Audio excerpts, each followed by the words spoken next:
Hello everyone. Today we will be discussing about function overloading. Function overloading, also known as method overloading. Overloading allows different methods to have the same name but different signatures, where the signature can differ by the number of input parameters or type of input parameters or both. The compiler does not consider the return type while differentiating the overloaded method, but we cannot declare two methods with the same signature and different return type. It will throw a compile time error. If both methods have same parameter types but different return type, then it is not possible to overload the method. Now let us look at an example where we want to perform multiplication of given numbers. We may want to multiply two numbers or three numbers or four numbers and so on. So here you see we will declare a method named multi, and the first multi is having two integer parameters, two integer input parameters, int and int. It will perform multiplication on two input parameters. See the second method, void multi int, int and int. There are three input parameters for multiplying three values, three integer values.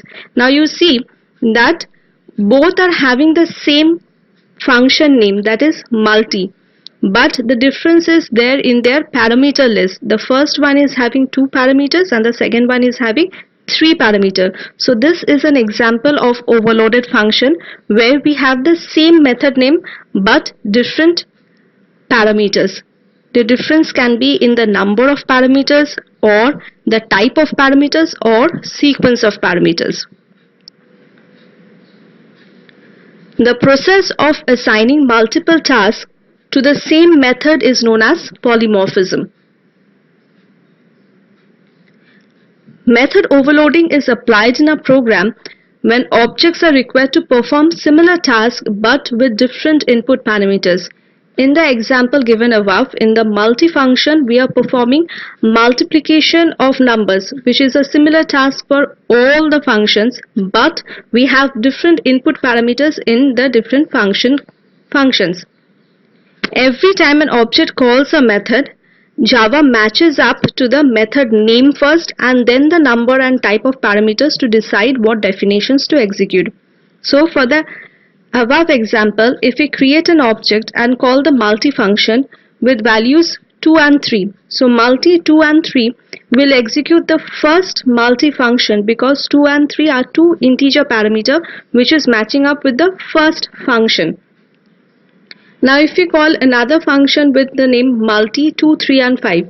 Here we have three integer input parameters which is matching with the second multi function. So if we write multi 2, 3 and 5, if we call the function multi 2, 3 and 5, then the second multi function will be executed because it is matching with the parameter list, that is three integer parameter. There are different ways to overload a function.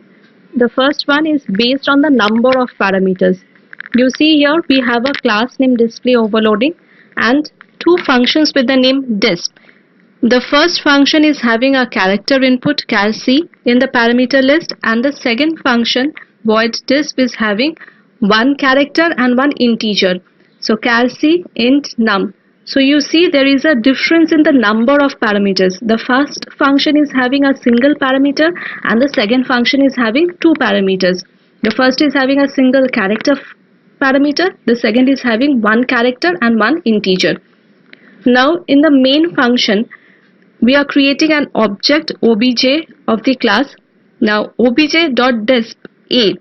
In the first function called obj.disp a is a character value. Now this function call will look up for the function declaration where there is a character value in the input parameter which matches up with the first function declaration. So in the first function definition, it will display the value of c, which is a, so it will print a. Now in the second function call obj.disp a, 10. Now see here there is one character, one integer. Now it will look for the declaration, function declaration, where there is a character input parameter followed by a integer input parameter. Now this matches up with the second function declaration. So it will look for the definition of the second function now, where it is asking to print C and num. So it will print A and 10. So here we see there is a difference in the number of parameter. The first this function is having one parameter and the second function disp is having two parameters. Now based on the data type of the parameter, look at the example. Again the class name is display overloading 2. We have two functions with the same name disp, return type is same void. Only there is a difference in the data type of the input parameters. You see the first void disp is having the input parameter as char C. It's a character type data. And in the second void disp it is a integer type data. So only the difference is in the data type of the parameter. So this is also an example of overloaded function where there is a difference in the data type. We have both a single number of input parameter, but only difference is that in the data type. Now see, come to the main function. An object is created. When the object calls this function with the value A, it will execute the first this function, because here the value is A, which is a character value, and there also the input parameter is a character value. So it will display A. Now when the object calls disp 5, so 5 is an integer value, so it will move up and check where the integer value there is there in the parameter list. So in the second function we have the integer value, so it will print the integer value as 5. So it will see which is the matching parameter list. When we are calling the function, it will see the matching parameter list, and accordingly it will execute that body of that function and display the result to you based on the sequence of data types in the parameters. Now look for the third example. The class name is display overloading 3. Same function name void disp. The first parameter list is char C int num, and for the second function the parameter list is just the opposite. It is int num then char C. So there is a difference in the sequence of the data type. Okay, the sequence in which the data type is written, there is a difference in that. Now come to the main function. So first one, it is creating the object and calling the disp with the value input value as x and 51. So x is a character one and 51 is a integer. So we will look for the function definition where we have the character value first and then the integer value, which is the first function. So here we see it will come to char C int num, that part, and it will print I am the first definition of the method disp. Next object is calling 52 and y. Now see, 52 is an integer value, y is a character value. So it will look for the definition where we have the integer first and then the character. So it will go to the second method now and it will display I am the second definition of the method disp. So here we see that we have two input parameters, but the sequence of their data type is different.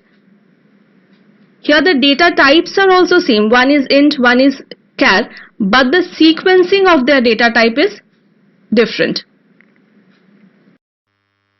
Now let us see at one more example to demonstrate the working of method overloading in Java. We have a class named sum example and we have three overloaded functions with the name sum. The first function sum is taking two input parameters, two integer input parameters, and returning the integer sum of the input parameters. The second sum is taking three input parameters, three integer input parameters, and returning the sum of all the three input parameters, the integer sum of all the three parameters. See the third function. Here the sum function is taking two double inputs and returning the sum of both the inputs, but the returned sum is double over here. The return type is changing over here. This is applicable because here the parameter lists are also different. So we can have a different return type if the parameter lists are different, either in their number of parameters or in the type of parameters. Now see, when we are calling the sum function, the first it is passing 10 and 20. Now it will look up and match for the input parameters. You see, it will match with the first function. So it will return the sum of 10 and 20. Next we have sum 10, 20, 30. There are three input parameters, three integer input parameters. So it will match with the second function. So it will find the sum of all the three integer and it will return the integer sum of it. Now see the third one, 10.5, sum 10.5 and 20.5. These are two parameters having double value. So it will be matching with the third function. So it will return the double sum of the values given.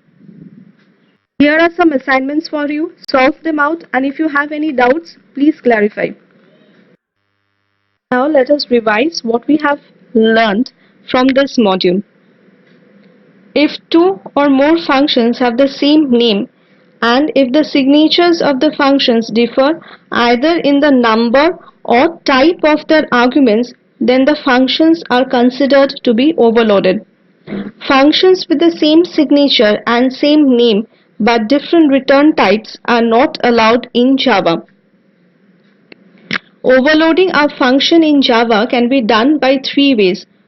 Number 1, by changing the number of input parameters. Number 2, by changing the data type of the input parameters. And number 3, by changing the sequence of the input parameters. Our function call first matches the prototype available with the number and type of the arguments provided with the function call and then calls the appropriate function for execution. So function overloading aids to polymorphism in object-oriented programming. Thank you.